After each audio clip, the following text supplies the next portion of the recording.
What's up, Eagles Nation? What's going on, NFL world? How you doing, division rivals? This is Stephen Hyder with Gate City Sports Channel, the sports channel where the cerebral NFL fan comes for about 10 minutes of daily content. Hey guys, once again, my name is Stephen Hyder, and this is Gate City Sports Channel. And at this sports channel, we of lately have been covering your 2019 NFC East Division champion, Philadelphia Eagles. Yeah, that's right, you heard it. 2019 NFC East Division champs. Put some respect on that name, people. All right, y'all. Listen, if you're new to my channel, it's the first time you've ever come and watched my content, or you've been here maybe a couple times and you've been a little hesitant about subscribing, guys, do me a huge favor. Please hit that subscription button. Go ahead and subscribe to the channel, guys. It does so much for us. You have no clue how much this helps push this platform out there, guys. Get us in front of other people. To all my OG subscribers, if y'all can do me a huge, huge favor, you know what I'm going to ask you guys to do. If you guys can please go ahead and hit that like button. Let YouTube know we're out here. We're talking. I interact with you guys. And hey, maybe suggest my content to other people. All right, y'all. You know what time it is. It's time for the film breakdown. All right, guys. In today's topic, we're really going to be focusing in on or honing in on the lack of point production from the Philadelphia Eagles offense over the first 4 offensive drives of the game. Because boy, oh boy, did we move the ball up and down.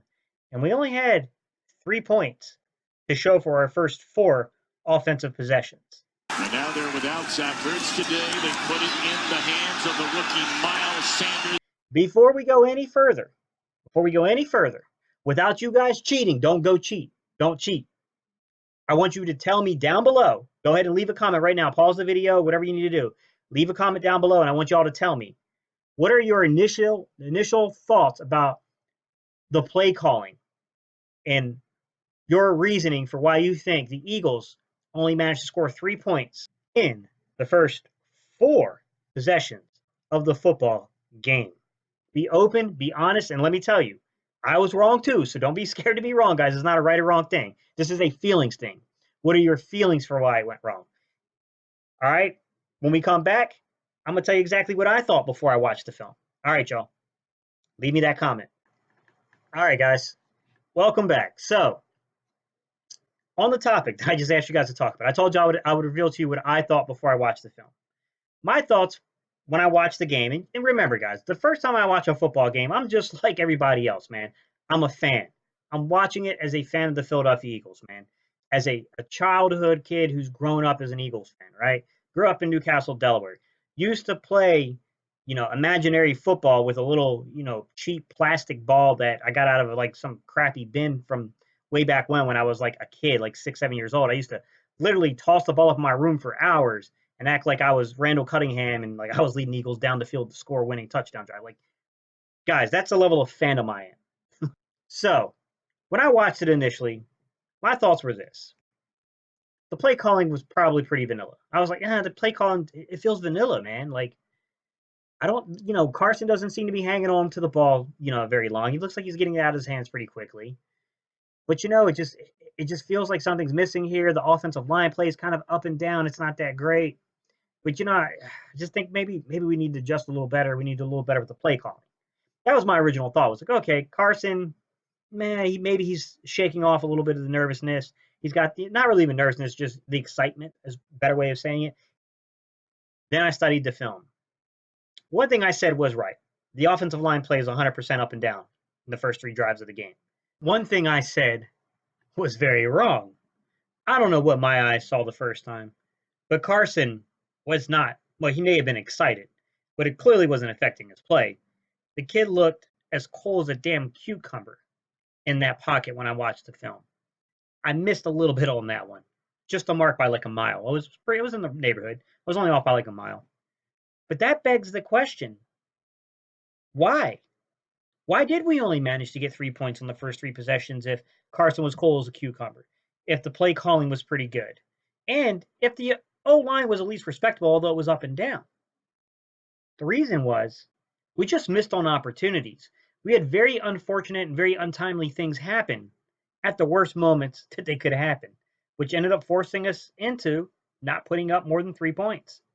It was just missed opportunities. All-out blitz coming, and Wentz is hammered in. Okay, guys, let me set the context here. We're talking about a drive that, first drive of the football game, started on our own 7-yard line. Okay. 11 plays. We're down inside the New York Giants territory. Doug Pederson decides to be aggressive, goes for it on a 4th and 7. My original thought was, oh, man, like I get the aggressiveness, but I would have probably come with a better play call than this. Man, I got to tell you, as you watch it, boy, oh boy, we missed. We missed an opportunity.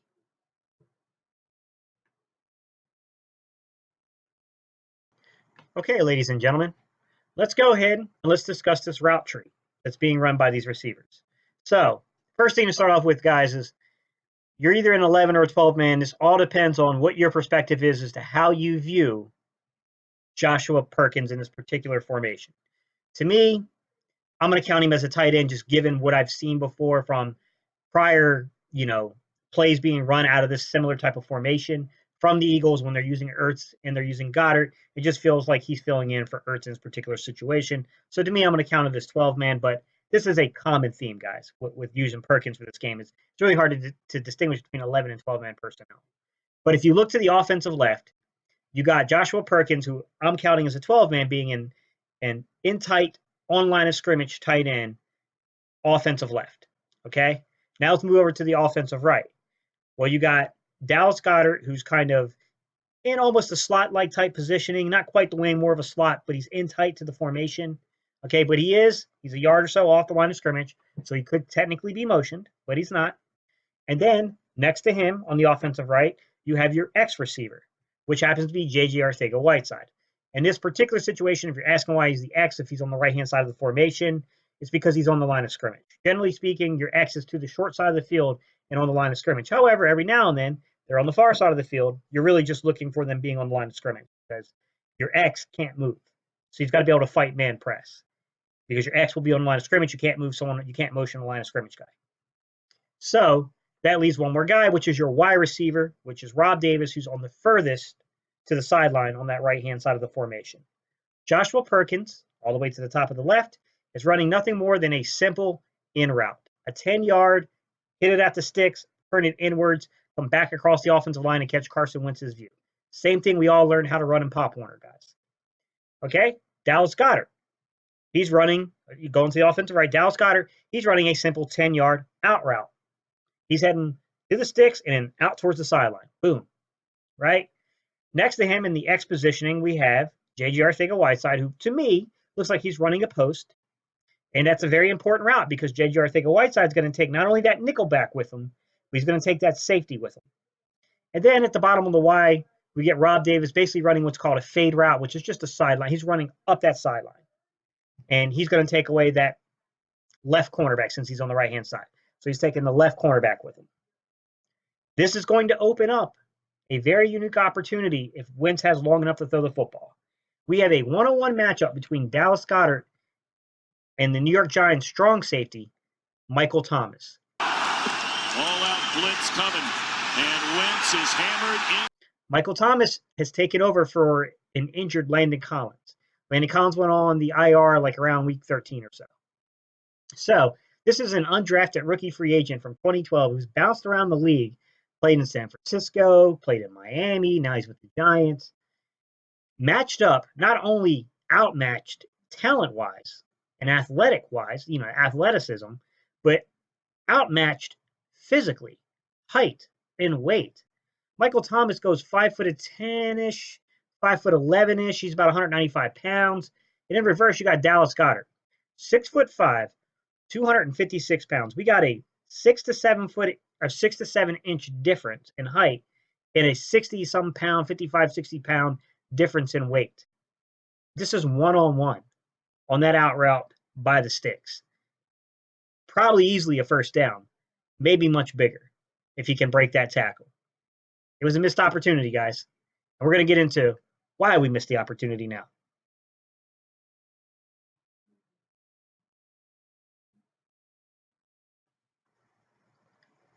The crazy thing is, guys, I honestly don't think that Big V had that bad of a game. I think he was pretty good for the most part. But here's the problem. The letdowns he had man, I mean, they were just so obvious on film. Like they just catch your eye. Like it's not good anytime a defensive lineman physically airmails you and makes you leave your feet as an offensive lineman. That's never a good thing. And it killed the momentum of what we had going. That looks like to me as if that's going to be a conversion because if Wentz can get out of the pocket, he's either got that. If he can get under, if he can get his feet into that throw, he's probably got Goddard on the sideline. But if he can escape that pocket, he's got a post route that's doubled, but it leaves a fade route wide open with Rob Davis one on one with someone, or you got Perkins coming back across the screen one on one. So you got 3 one-on-one matchups there. It just sucks, man. Misfortune, man. It was just bad timing for a letdown to happen. Sucks, but it killed the momentum of that drive. Obviously, that was a turnover on downs. So it's a first down for the Eagles. Bobbled snap, late handoff to Sanders, and turn. I thought this play that I just showed you absolutely killed the momentum of the fourth drive of the football game. Okay. I felt like, once again, on that fourth drive, we had something really going for us. And man, inconsistent offensive line play. Look, I love Kelsey, one of my all-time favorite Eagles. Guys, how that man made the Pro Bowl, that's a crime. He's not that good. I'm sorry. Not this season. Like, he's middle of the pack, probably argued going back towards the bottom of that pack, to be real, with his play on film this year. Threw the ball in the dirt, man. Completely killed the momentum. And, the Eagles had something working there. I mean, this was a really unique formation that you can see. They come out in what is basically Wentz in the shotgun and 21 or 22 man personnel. Depends, once again, how you want to classify Perkins. Is he a tight end? Is he a receiver? That makes a difference between 21 and 22. Sanders is offset to the left. You got a balanced front. Now you got on your offensive right in the X positioning, you got Greg Ward Jr. And the wing / deep slot positioning, you have Scott. That's on the offensive right as well, Boston Scott. Then you have on the offensive left at that tight end, kind of in tight to the formation on the line of scrimmage, you have Perkins. And then in the wing, kind of, off the line of scrimmage a little bit in the wing, you have Goddard on the offensive left. Obviously, they send Scott in motion, and they make it look like it's going to be a jet motion. That's what the intention is. And then they're going to do a little inside, like trap play, draw play, basically to Miles Sanders. The problem is, because of how bad the snap was, we can't really fake them with that jet motion. And I know that it might not seem significant, guys, but may I remind you that literally 2 plays before that, we ran the same exact formation, but we hit them with that jet motion. Enjoyed that challenge. Boston Scott, what a igniter he has been. And we ripped a big gainer on them. This was a pivotal point of what would happen on the next 2 consecutive plays. And here they come after Wentz and an avalanche. Now, on a 2nd down and 9, the New York Giants dial up an A-gap blitz. And I believe it was Mayo. Their linebacker, comes right through the A-gap. What ends up happening is Wentz and the offensive line, they slide protect to the left. Well, let me use because opposite directions here, guys. They slide protect to the left, okay? And as they slide protect to the left, what's supposed to happen is that Miles Sanders is supposed to step up and fill that A-gap. But the problem is the direction of the play action leads him back to Carson Wentz's left. So now he's got to come back across Carson Wentz's body a little bit to get back and try to get in front of Mayo to stop that A-gap blitz.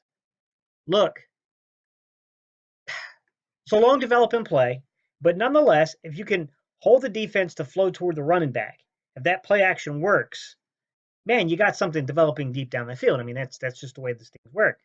The other side of it is that it's an incredibly difficult assignment for Miles Sanders to complete because of the play action. It's hard to then get back in position. This is what I will say.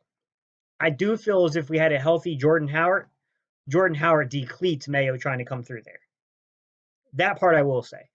And that's not a knock against Miles Sanders, because Miles Sanders has become much better at pass protection. He has improved to a level that I didn't think was possible for a rookie so fast. With that said, Where Miles Sanders has improved, Jordan Howard is phenomenal at. And Jordan Howard, I just feel like he would have depleted that linebacker if he was healthy. It sucks. It's a missed opportunity because now we're faced with a 3rd and 19, and then this moronic thing happens. Giants. And I think they had to spend a time. All right, guys. So, look, wasn't a timeout. It was a delay of game. So now we got backed up another 5 yards. Now we're in a 3rd and 24. And from driving the ball all the way back down into the New York Giants 42, we completely reversed the course of the field because of stupid and foolish penalties. It was just ridiculous. Just boneheaded knuckle play from the inconsistent offensive line down to, not quite picking up your blocking assignment correctly, having a long developing play, not really, we didn't do a really good job of conceptualizing that blitz very well and picking it up, to now just knuckleheadedness of getting a delay of game call. Are you kidding me? Like, this is a missed opportunity, guys. 3 out of our first 4 possessions, we drove the ball into the New York Giants end of the field.